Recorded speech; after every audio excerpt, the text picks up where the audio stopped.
Let me show you how to disable Gemini and also Google Assistant on your Samsung Galaxy S26 and S26 Ultra.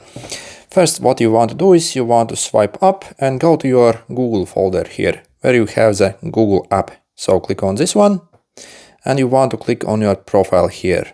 Okay, and then settings. And first we have to click on the Gemini and swipe till you see digital assistants from Google, and we want to switch to the Google Assistant first. So this will first get rid of the Gemini. Okay, it will close, then again reopen it, go back here, settings again, and next we want to click on the Google Assistant. So, and go here in the general settings.